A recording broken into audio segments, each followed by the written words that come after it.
I, I, I, I got a letter from the government the other day. I opened and read it and burned that. Man, the way that I live don't concern that. Man, we gon' have to settle this another way. A letter from the government. Welcome to another edition of Critical Insight in Your World News. I'm your host, Solomon Kamajan, and once again, for the second time around, we're joined by my friend, comrade, Eric Draitser of StopImperialism.com, and I want to put it out there, if you haven't heard of StopImperialism.com, or Eric, you can correct me in a couple minutes, I think you have switched over to a new platform, so it might be StopImperialism.org, but it's one of the places where we at Your World News, we rely on every single week to get our geopolitical news and information. Is it still .org or .com? It is both. StopImperialism.com is the sort of the brand that I've been building since I started the website. StopImperialism.org is the URL that I'm using now that I've built this new site. So it doesn't matter. Org and com, it goes to the same place. And with that being said, it's one of the best damn podcasts out there for geopolitical information every single week. It's at least 2 hours, sometimes 3 hours of just information. And Eric does the critical analysis, so you don't have to. So he trolls through literally dozens upon dozens of articles from all over the web, all over the world, and breaking down news information that the corporate media don't. And so with that being said, I think that's a perfect segue to my first question. Eric, I want this conversation to be an off-the-cuff conversation about some really important topics. But feel free to express yourself any way you want to. This is Your World News, and with that being said, because I know I say that because I know you're pretty passionate. Listening to your podcast, they're very amusing at sometimes. Just the way you express things, but throughout it's filled with passion, and I really appreciate that. So in that same vein, I want to ask you, President Hugo Chavez unfortunately lost his battle with cancer a couple weeks ago, and your last podcast that you did prior to the one that you're about to do this evening, the last podcast you did, you opened up with 50 truths about Hugo Chavez. And before I get into asking you to kind of detail some of the things that folks should know about Chavez, because I like the option that you decided to go in terms of not necessarily just eulogizing him, but actually emphasizing some of the great things that he did, despite the corporate media's lies about him, calling him a tyrannical dictator. And so that being said, I wanted to get your kind of feedback in terms of these folks who we know about the Fox News. We know they are what they are. But unfortunately, a lot of folks are under the illusion that MSNBC and CNN and the likes of Anderson Cooper and Rachel Maddow and Ed Schultz, they're some kind of progressive bastions for information. And so Rachel Maddow, after he was dead, I mean, she sounded just like somebody that you would hear on Fox News, describing him as a dictator, a tyrant, and so forth. What has been your reaction to the corporate, America's corporate media in terms of how they've described Chavez before death and obviously posthumously? Well, first, let me start off by let me start off by thanking you for those kind words about my show and about my site. I really appreciate that, and likewise, I turn to Your World News not only for analysis and interesting guests, but also for a unique perspective. A perspective that I think is sorely lacking. But in any case, the question about Chavez and the sort of the, what can we call it, the hateful attitude that the entire establishment takes towards him. I think we have to frame this in a particular way. People need to understand that there is no such thing as quote unquote alternative news when you're turning on the television, when you're looking at these channels, because everything is controlled. It is all part of controlling discourse. Whether you're talking about Fox News and reactionary right-wing, conservatives, or the so-called liberals on the left, it's all framed within a very concrete discourse, and that is the discourse of Wall Street. It is all controlled by finance capital. MSNBC, I mean, just think about what that channel is. The marriage between General Electric and Microsoft, and you're going to turn to these companies as if they're going to give you the unadulterated truth. It's nonsense. So frankly, I would put the responsibility on the individual. If you are tuning in to those channels and you're upset by the fact that they're distorting reality, you have no one to blame but yourself. You can't look to these outlets and expect anything other than warmongering propaganda, because that is what it is. When it's a Republican in the White House, the warmongering propaganda comes from Fox News. When it's a Democrat in the White House, the warmongering propaganda comes from MSNBC, CNN, and Fox News. So no matter which way you look at it, these media outlets are controlled. And I think that in transitioning to the question of Chavez, what you begin to see is precisely why Chavez was as great as he was, and why he will be remembered as perhaps one of the greatest revolutionary leaders of modern times, because Chavez was universally hated by both sides of the controlled discourse, universally hated by the establishment, by the Washington consensus. And the reason's quite simple, because Chavez was a model. Chavez was a model that the oppressed people of the global South, if we want to call it that, all over the world could look towards and say, you know what, that is effective resistance. That is somebody who is voicing the anti-imperialist, anti-capitalist sentiments that so many millions upon millions of people in this world still cling to. Despite the framing of history as it's been done since the fall of the Soviet Union, capitalism has not triumphed in such a way that it is above reproach. There are resistance movements. There are still many groups, many countries in this world who do not fit into the neoliberal capitalist model. And Chavez was able to galvanize those countries, those that had been victimized by neoliberal capitalism, by the United States and U.S. imperialism, galvanize them into an effective resistance bloc. And in doing that, you could see even somebody like a Rachel Maddow, who's able to operate under left cover, the amount of vitriol that she was spewing about Chavez, I think, indicates who she works for and the attitudes that those people have. It's not that they hated Chavez. They were terrified of Chavez. That is the reality here. That is the truth that no one wants to say. Chavez frightened them. He was like the embodiment of their ultimate nightmare. Someone who not only was able to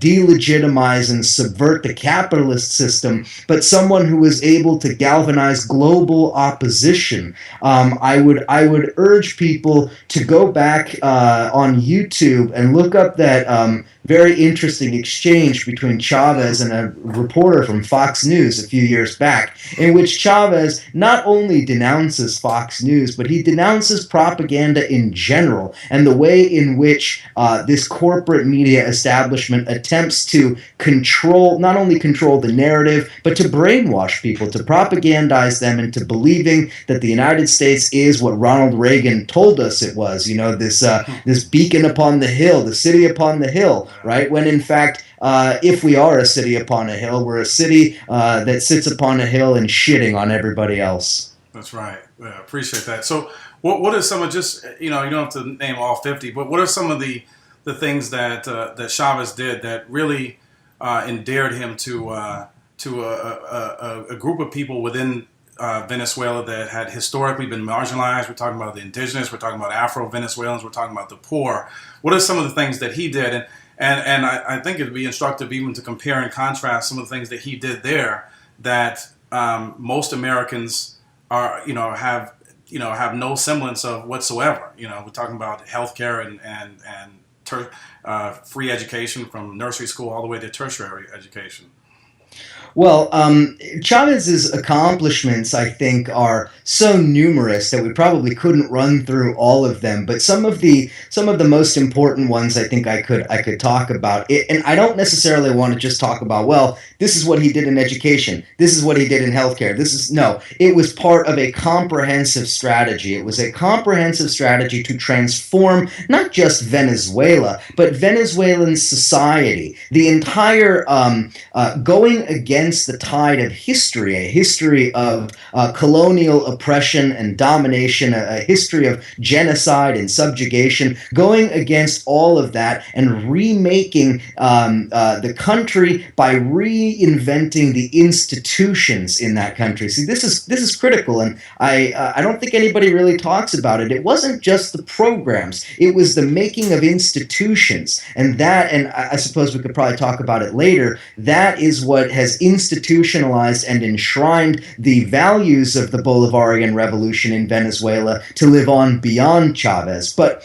some of his accomplishments, this was the cornerstone of his entire administration was poverty reduction. This was the key, because it wasn't just that he could stand up against the United States. He couldn't compete with the United States militarily. He couldn't compete with the United States economically. But what he could do is he could roll back the legacy of U.S. imperialism, and in doing so is able to transform the country. Poverty reduction was a cornerstone of it, and poverty reduction meant not just improving their standard of living, improving access to education, access to healthcare, access to clean drinking water, access to food, food security, enshrining the rights of minority groups, indigenous groups, and so forth. All of this was part of reducing poverty. It wasn't simply that the government could come in and change everybody's circumstances. It was that the new constitution and the government led by Chavez would create the conditions within which Venezuelans themselves could lift themselves out of poverty. That is what the nationalization of the oil company in Venezuela was all about. If you listen to the propagandists, they'll tell you that it was just a power grab by a dictator, blah blah blah.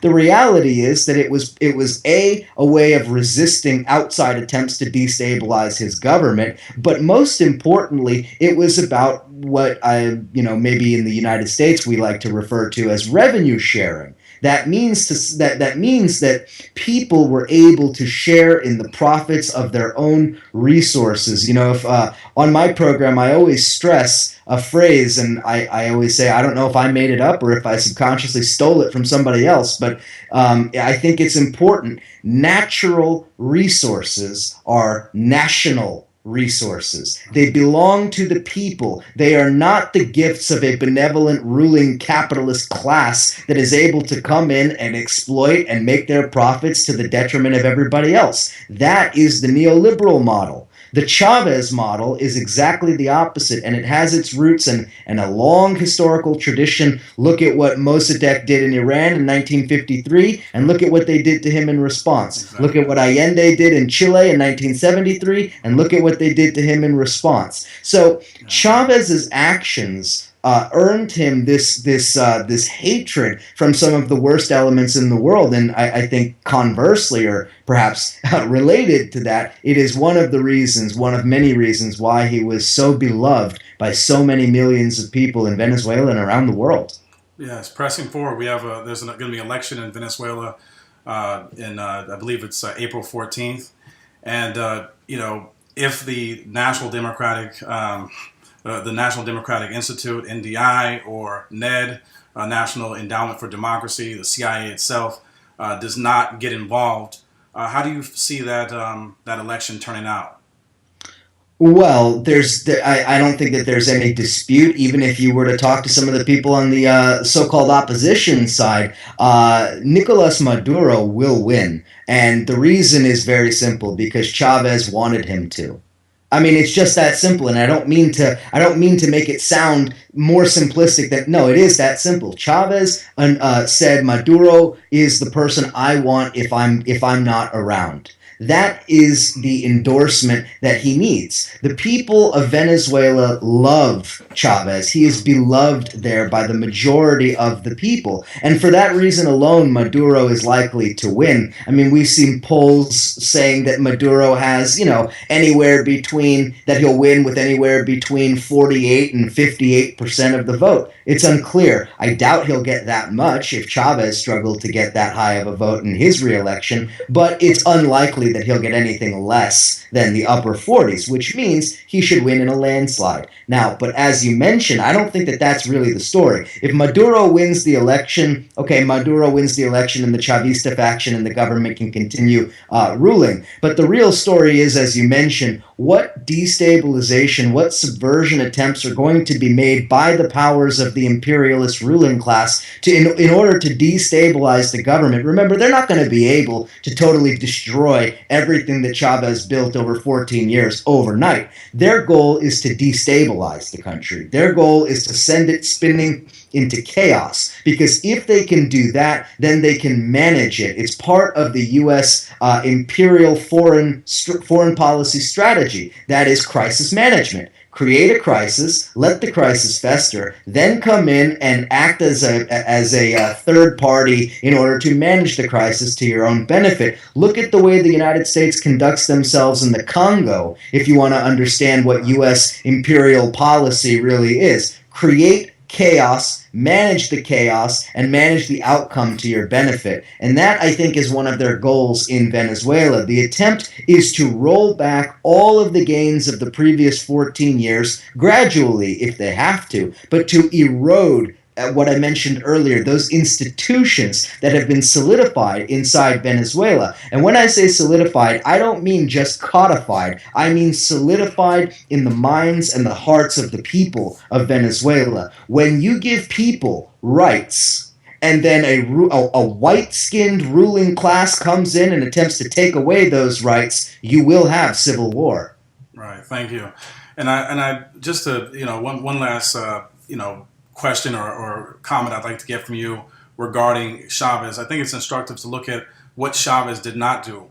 So, for instance, if Chavez did some of the things that the U.S. does on a routine basis, yes, I mean, I certainly could be labeled as a tyrant if he put something forth like the Patriot Act or NDAA, that Obama put forward in 2011, being the National Defense Authorization Act, mandating that they can go into your home, Eric, and without a warrant. They can.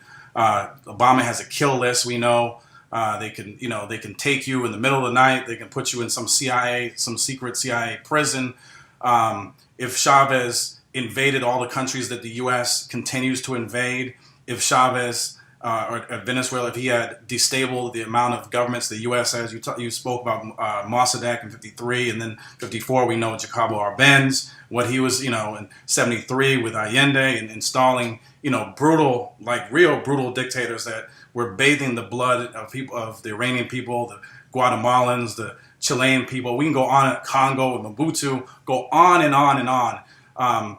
Drone attacks that Obama has put forth, killing countless people.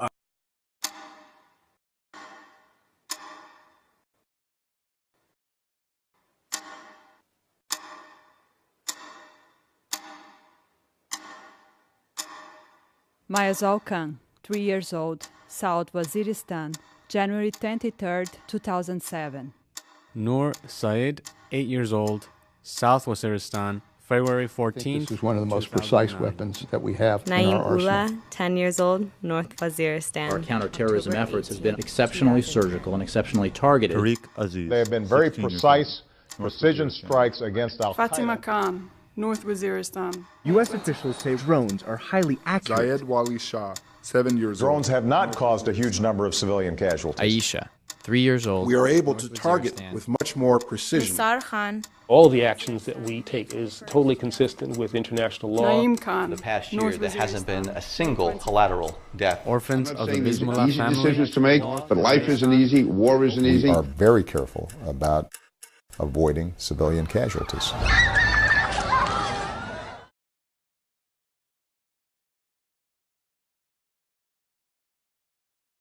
women and children.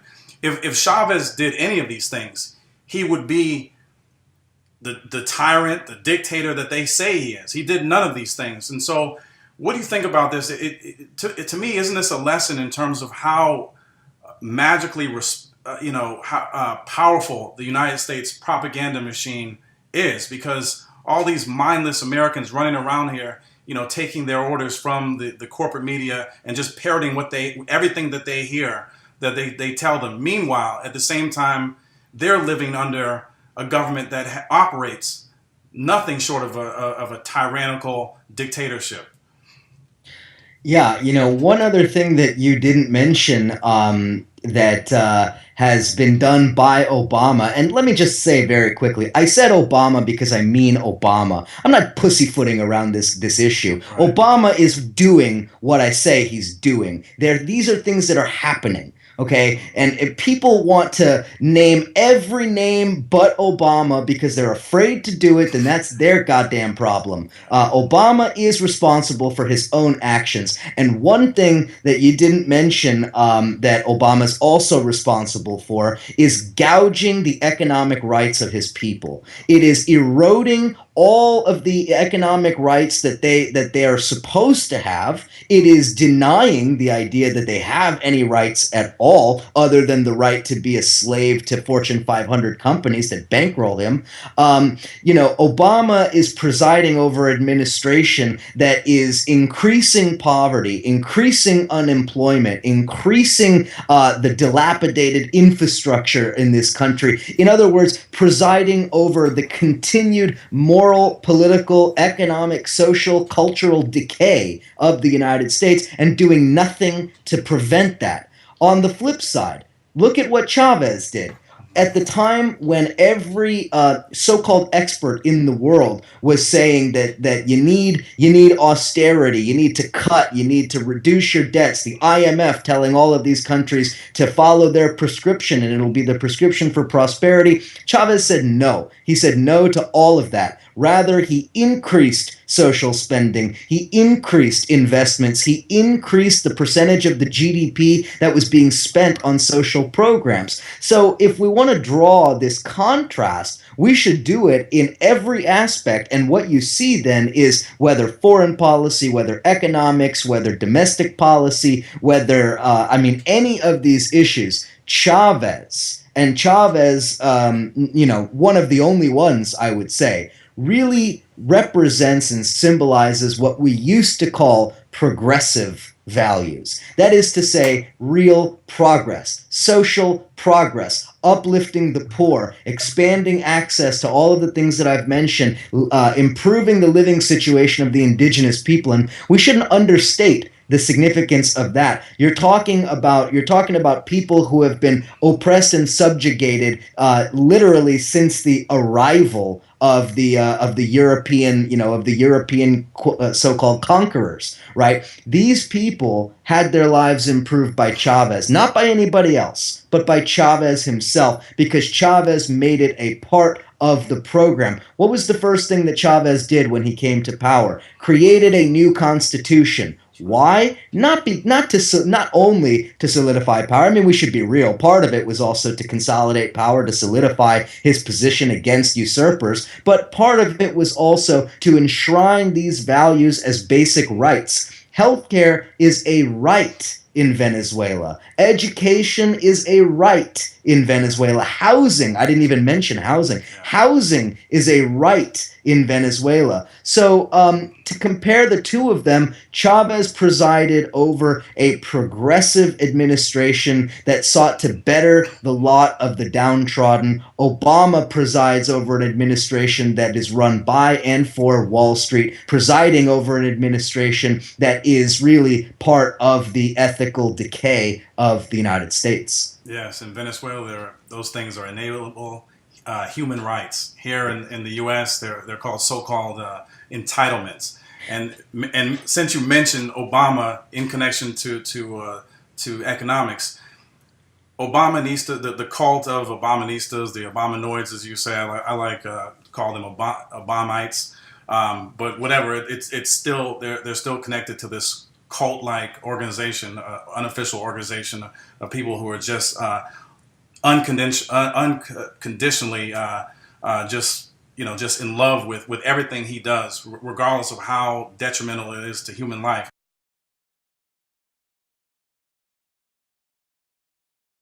Peggy Joseph took her daughter out of school early Wednesday for this. Her emotions ran high following Obama's speech. It was the most memorable time of my life. It was a touching moment because I never thought this day would ever happen. I won't have to worry about putting gas in my car. I won't have to worry about paying my mortgage. You know, if I help him, he's going to help me. And so the question I want to ask you is that Obamites would say to you, well, Eric, Obama has been held hostage, through the whole debt ceiling and then with the recent sequester. He was being held hostage by the Republicans. What's the real truth?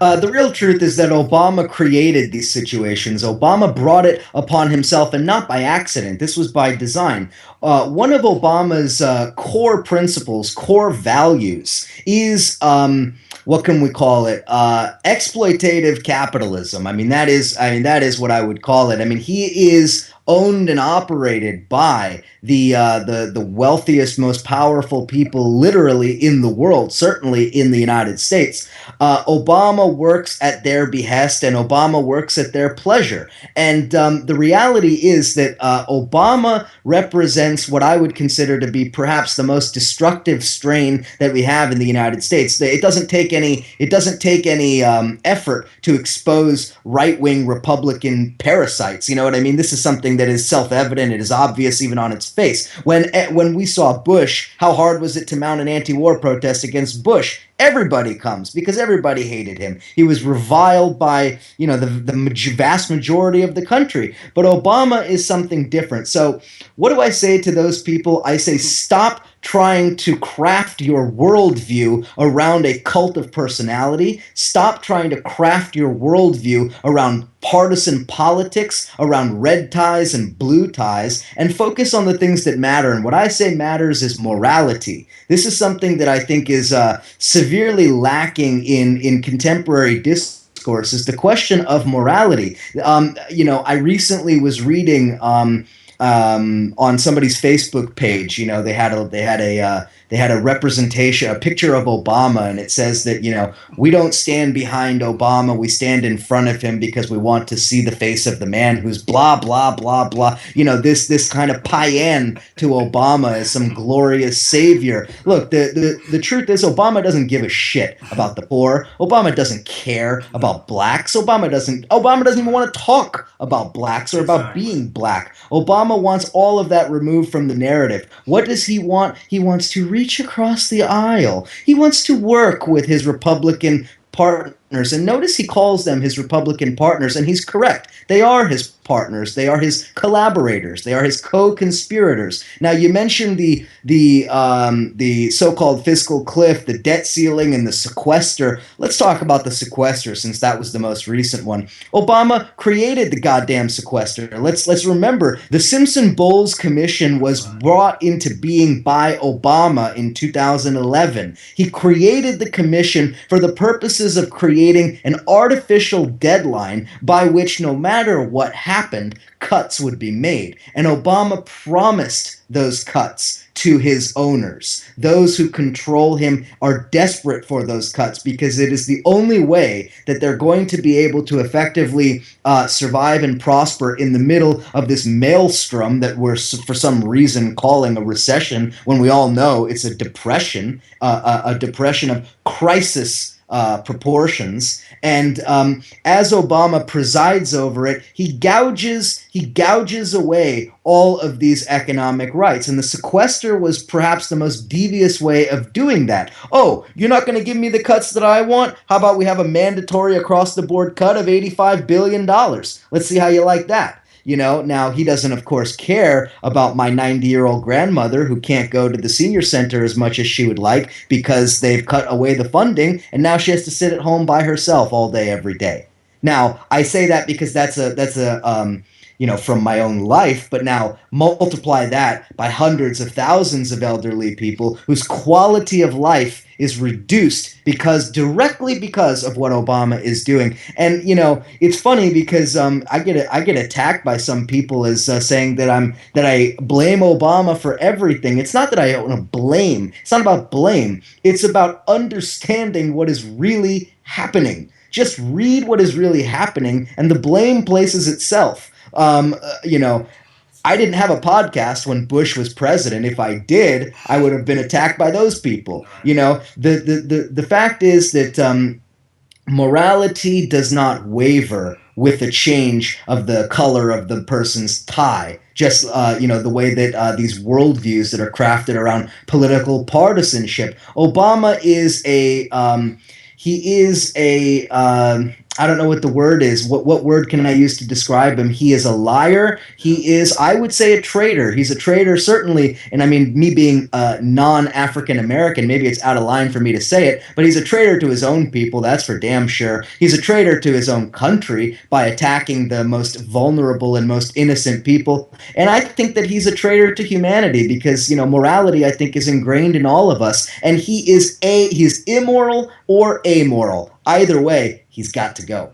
Yeah, I would say, definitely. He's without a doubt amoral, and it's just interesting. He's executed more drone attacks than Bush ever did in his imperialist wet dreams. What about persecuted whistleblowers? Yeah. What about systematically attacking African American communities, particularly the lowest income, highest crime communities, and then blaming them for their problems. See, this is part of what's so insidious about Obama. Not only does Obama not care about black people and black communities, he will blame them and he will attack them for having the gall to demand that he speak for them. Exactly. It's unconscionable and unforgivable, and I can say that regardless of the color of my skin. Exactly. It should have been writing on the wall for folks, back when he was candidate Obama, somebody that would disinvite their own pastor, the church that he attended for years and years and years, disinvited him. But then I would say even more importantly, later that summer, in the summer of 2008, right, or I guess I should say the late spring of 2008, when Sean Bell, the verdict of the Sean Bell police brutality murder was levied down by Judge Arthur Cooperman, and he basically acquitted those murderous police officers. And then Obama, as if black people were actually rioting, they were organized and they were marching to protest that. There was no violence, there was no looting whatsoever. And this buffoon wants to get out there as if he's been down with the cause since day one. What feels like necessary that as soon as the microphone gets in his face and he's asked about it, he says, America. He says this: America is a land of just laws. We need to respect the verdict levied by the judge. Are you kidding me? I mean, that should have been the writing on the wall. The verdict, it's been a land of just laws. The same America that instituted Jim Crow, the same America. I mean, are you kidding me? Separate but equal is probably a just law, I suppose. Right, exactly.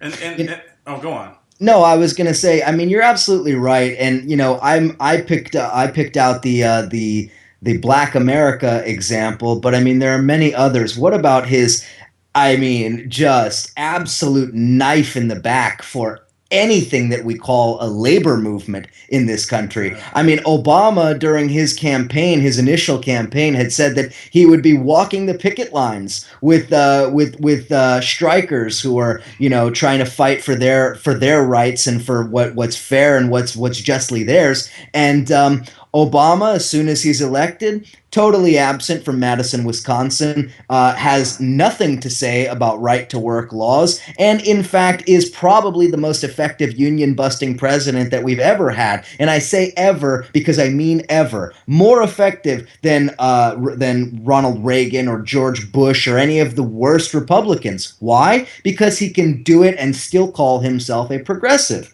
He can still pretend to be a progressive. And so all of these corrupt union leaders are falling over themselves to, pay homage to their golden calf, Obama, their false idol who, can continue to kind of speak platitudes towards them while slowly but surely driving the knife deeper and deeper into their backs. And all of these union leaders got to go, just like Obama's got to go. And I mean, I don't think that she'll hear it, but if only I could convince Randy Weingarten, head of the American Federation of Teachers, to listen to this interview and to my podcast that I'm about to record, because she is about to get destroyed. Right on. And I mean, exactly. She's a tool herself. I mean, it should be something that they're out in front protecting these teachers, the teachers unions, from this vicious attack from the Obama administration, just like with the Bush administration with No Child Left Behind. We have Race to the Top. It's even worse. Solomon, it's even worse. People need to understand Race to the Top is far worse than No Child Left Behind was.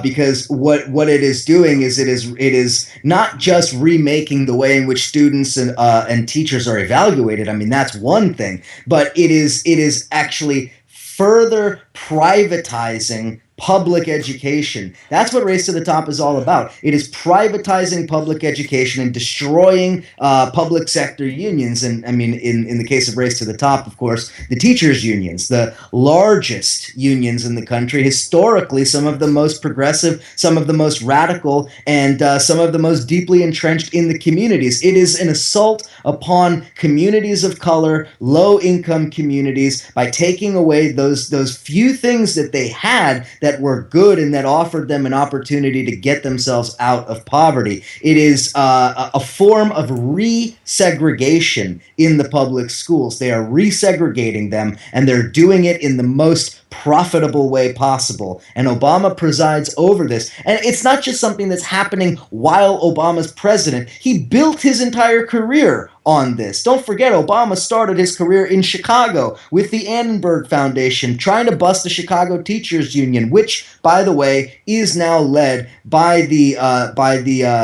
caucus of rank-and-file educators led by Karen Lewis, who is now the president of the CTU and is the only teachers union leader who is daring to stand up against this whole agenda. Obama's got nothing to say because Obama is a servant of this agenda. Obama is part of it. He's complicit in it. And in fact, he sees it as part of his legacy. Just like austerity. Austerity is going to be part of Obama's legacy. And so Obama is crafting a legacy much closer to Bill Clinton than to John F. Kennedy, much closer to the most reactionary right-wing Democrats that you could ever imagine than anything resembling Franklin Roosevelt. The only thing Obama could have ever been that would have been successful would have been a true progressive leader, not a servant of Wall Street. Right. Keep in mind, he idolizes Ronald Reagan. I mean, of course he does. Yeah, of course. Exactly. 2010 took out an entire page within the USA Today to write just pouring love out for his affection for Reagan and what he did as a president, the so-called great communicator.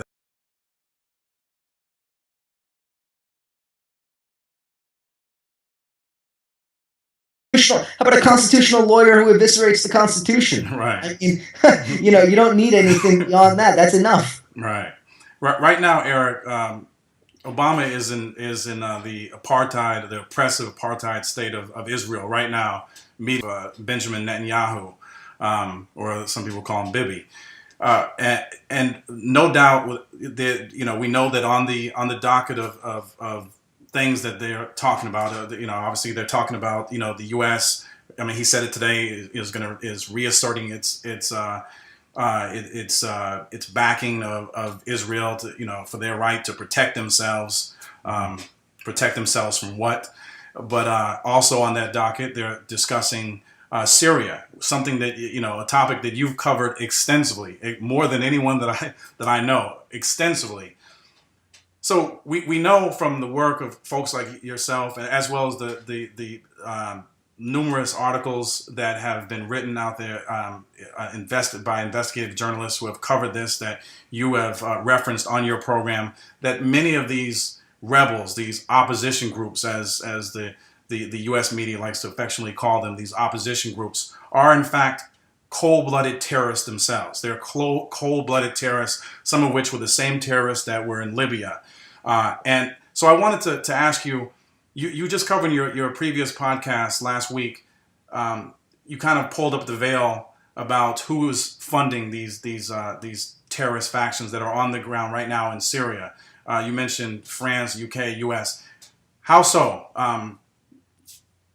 Well, there's a number of ways that they do it, and supporting them is sort of a vague term. I mean, we have to define exactly what we're talking about. The financing, much of it comes from the Gulf states, particularly from Qatar and Saudi Arabia, and to some degree the United Arab Emirates and a few other players, but primarily Qatar and Saudi Arabia. But again, Qatar and Saudi Arabia, what are they? They're client states of the United States. They cannot exist in their current form without the United States. So by extension, whatever they do is a part of U.S. Imperial policy. Now, the United States, France, and Britain. Now, what are these countries? Oh, wow, those seem to be the same countries that were the colonial masters of the region not too long ago in the not-so-distant history. So what are they really doing? They're reasserting colonial dominance in a region that they fear is slipping out of their control. Israel is a part of the same system. I don't mean to remove Israel from the narrative. Israel is a integral part of what I call an imperial system. This is not the United States. This is not France. This is not Britain. It is a transnational imperial system, one that incorporates many different countries. Turkey is now a part of this system with regard to Syria particularly. And so what they're doing, the Gulf monarchies tend to provide the financing. The various countries such as places like Libya now, the so-called free Libya, as they like to refer to it, places like Afghanistan and Chechnya and Kosovo and Yemen and many other places around the world where these terrorists are being recruited. Now, who's doing the recruiting? This is, I think, somewhat murky, but what we do know from sources like the New York Times, the CIA works with entities like the Muslim Brotherhood in places like Turkey along the border, and they funnel weapons into the terrorists using these various conduits that they have. At the same time, you have recruiters, people like Ambassador Chris Stevens, conveniently enough in Libya, who was part of this recruiting effort. This is how you create these jihadi brigades out of these many different groups and many different regions that have agents within them. Chris Stevens was an agent who got killed. He just happened to be operating under the title of ambassador. We have agents like that all over the world. What do you think John Brennan was doing in Yemen? Now he's the head of the CIA. So what they do is they funnel weapons using financing from the imperial powers, and they use people, countries like Israel, to do some of the international dirty work that they can't get away with. So Israel is very much a part of weapons purchasing on the international black market. You can't just rightly give away weapons that are by record and law yours. You have to purchase them illegally en masse on the black market and then funnel them into Syria. Israel is involved in that, to be sure. There's many different facets to this. Turkey provides safe haven to these terrorists, but now recently is trying to pull a little bit away from that. And, I think we have to talk about the news of the last 48 hours, the use of chemical weapons now confirmed in Syria. And, of course, no surprise, immediately the Assad government and the rebels blamed each other successively for what happened. I think, you'll have to tune into my podcast to find out what I think about that. But the use of chemical weapons is a tremendous escalation, and I think that what we're seeing is a new phase of the attack on Syria. They meaning Washington and Paris and London and the rest of these jokers have decided, they've understood, I think they've seen the writing on the wall. They will not be able to topple Assad on their own. They're not going to be able to institute regime change in the traditional way. So instead, they have to create the pretext for a war. What you're likely to see, and I shy away from predictions, but what you're likely to see is this chemical weapons incident being attempted to be used as a pretext for implementation of a no-fly zone. A no-fly zone, as we all know countless times, a no-fly zone is just a prelude to war. So I think that at the moment, because of this incident, we are closer to an imperialist war against Syria than we have ever been. And by that I mean an outside intervention. There's been a war waged on Syria since 2011, but this is a new phase and a very dangerous phase. And hopefully we can all sort of come together and try to prevent it. Right. My last question for you, Eric, is can you tell us, what the Pakistan-Iran gas pipeline is, and why exactly is the U.S. So threatened by this collaboration between Iran and Pakistan?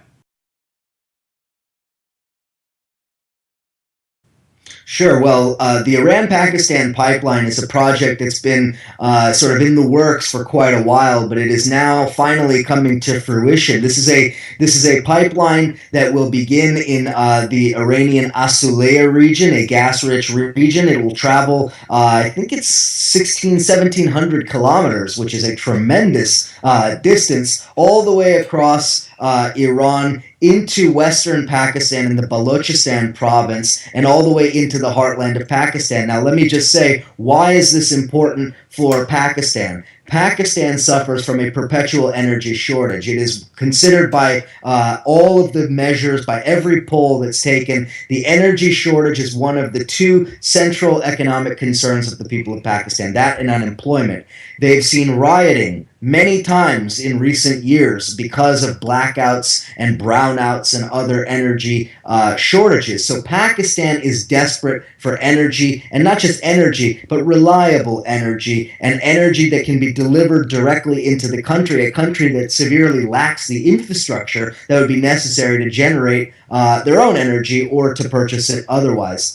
So for Pakistan, it's critical. For Iran, this is a way for them to get around or to subvert the sanctions regime that's been put against them. I mean, they are the victims of economic warfare. I don't think there's any other way to say that. The sanctions are an act of economic war against the people of Iran. The sanctions go against their banking institutions. It goes against their financing. It goes against pretty much every aspect of the Iranian economy. So what are they doing? They're trying to entwine themselves with Pakistan through this pipeline, and in that way find a way around these sanctions. Rather than succumbing to them, they're forcing the hand of the United States through economic development. And I think it's important here that I note that the Iran-Pakistan pipeline is an example of mutually beneficial economic development. And it is mutually beneficial economic development that brings together countries that are traditional enemies. And this is important. Iran is a Shiite country. Okay, Pakistan is a majority Sunni country. These are countries that by all measures should be at each other's throats, and yet they work together, and they work together in each other's best interests. And this is very, very dangerous to the United States. The United States fears this type of movement around the world, just like it feared Chavez. Because what did Chavez provide? A model, something that could be followed. The Iranians are doing the same thing. Now remember also, the Iranians are in the leadership position of the non-aligned movement. So the pipeline itself is an extension of the Iranians asserting themselves on the world stage as leaders of the non-aligned movement, attempting to create some kind of a counterweight against the U.S.-NATO imperial system, one that in our time at least seems so dominant and so immutable, but I think the Iranians correctly understand that it is a paper tiger, one that has all of the military might but cannot compete economically, and China is very much a part of this equation. The Iran-Pakistan pipeline is not simply an Iran-Pakistan pipeline. It is the possibility of an Iran-Pakistan-China pipeline. very, very easily, it could be extended into China from Pakistan. Now, what does that mean? That means that the Chinese have land-based access to Middle Eastern energy reserves. They do not have to sail tankers through the Straits of Malacca and through other choke points that are controlled by the United States. They know they can't compete with the United States in any on the high seas. They can't do it. They don't have that kind of capability. So instead, if they can have the land-based access to the oil and land-based access to the Indian Ocean through various ports that the Chinese are developing, then what you have is the Chinese become global players in the energy market, not just the importers of energy, but they then control energy infrastructure. Very powerful, very dangerous for the U.S. That's why the U.S. was pushing a different project called the TAPI, T-A-P-I, Turkmenistan, Afghanistan, Pakistan, India. Why? Because the United States desperately wanted to torpedo the Iran-Pakistan pipeline. That effort has failed. The TAPI does not look like it's going to happen. And the Iran-Pakistan pipeline is the promise of a better future for Iran, for Pakistan, and possibly for the rest of the world. Thoughts on China's support for Iran's nuclear program? Well, I don't think that China is necessarily supporting the program itself so much as they're supporting a principle. And the principle is the principle of the Non-Proliferation Treaty. Remember that Iran signed the Non-Proliferation Treaty. That means that they have an inalienable right to develop peaceful nuclear energy. Now, the warmongers here in the U.S. and in Israel like to say, well, it's not a peaceful energy program, it's a weapons program. Yet they also conveniently don't have any evidence to back that up. Of course, the evidence from the 2007 National Intelligence Estimate says that there is no weapons program. So China, for their part, partially is backing the principle, but I think at a very real level, China is just kind of playing second fiddle to Russia when it comes to Iran, when it comes to Syria, and Russia and China both kind of are attempting to, what can we say, block the attempts of the United States to exert hegemony. Russia and China, which make up the core of the Shanghai Cooperation Organization, see the attempt to create a multipolar world as perhaps their great undertaking, the great undertaking of the first half of the 21st century. And, the BRICS. The BRICS is part of that as well. We have a BRICS summit in Africa, in South Africa next week. The BRICS are part of this as well. And so China, along with Russia, backing the Iranian right to this program is really a way of saying, U.S., you better back off because we are on the rise. Thank you so much. Eric, I want to thank you so much for your time. I know you're preparing for your weekly podcast this evening, and so I really appreciate your time on this program. But most importantly, I want to thank you for the work that you do week in and week out with StopImperialism.com and all the interviews that you're able to meet during that week with Russia Today and Press TV and so forth. And I want to tell folks, please go to StopImperialism.com and understand that independent media like StopImperialism.com and independent journalists like Eric Draitser, they do much of this work out of their own pockets. And Eric will tell you himself he's not a millionaire by any stretch. Not even a thousandaire. Exactly, not even a thousandaire. So please, when you go to this podcast, check it out. If you like the product, which I totally believe that you will, because it's critical analysis that you're not getting from the corporate media, the fourth branch of the government. And if you do like it, find a way. If it's $5 is $1. Believe me, that dollar, that $5, $10 goes a long way. Will go a long way towards helping defray a lot of the costs that come directly out of Eric Draitser's pocket. So thank you.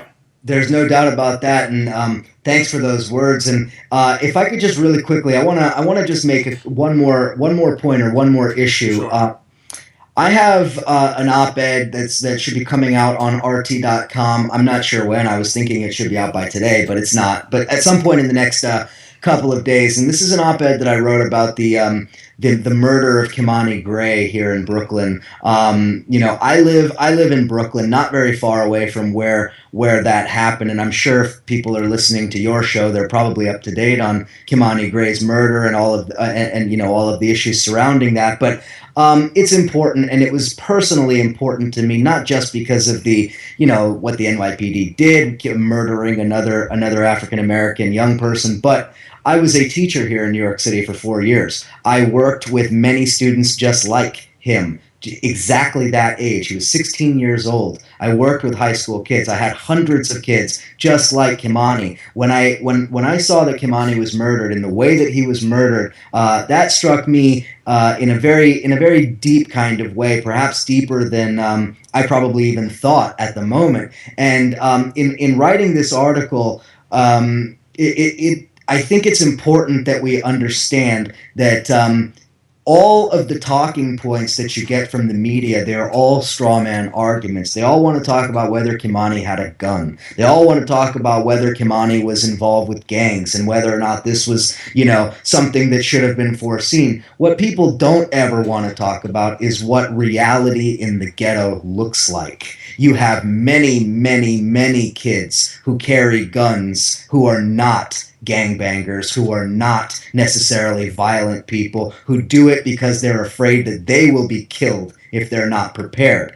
Kimani, I don't know his particular circumstances. I don't care. Kimani is just like Trayvon Martin, just like Sean Bell, just like Amadou Diallo. He is a symbol. He is a symbol for institutionalized racism, and not just institutionalized racism, but deeply ingrained white supremacy here in New York City. A deeply ingrained white supremacy that gives police literally the right to kill. They have a license to kill. These are two cops who had multiple lawsuits lodged against them. I think it was 5 between the two of them for brutality, for violation of civil rights, and for many other infractions. And these two murderers, and let's call them what they are murderers. These two murderers will go right back to work.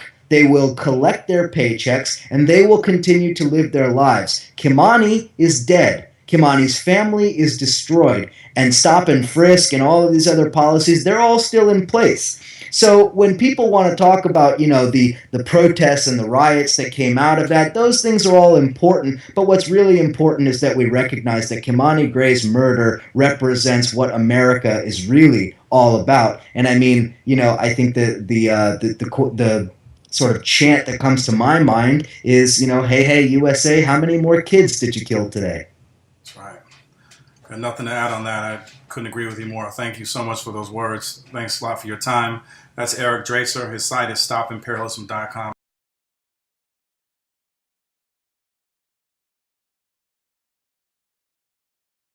Check it out. Support it. I'm Solomon Kamajan. This is Critical Insight for Your World News. Peace.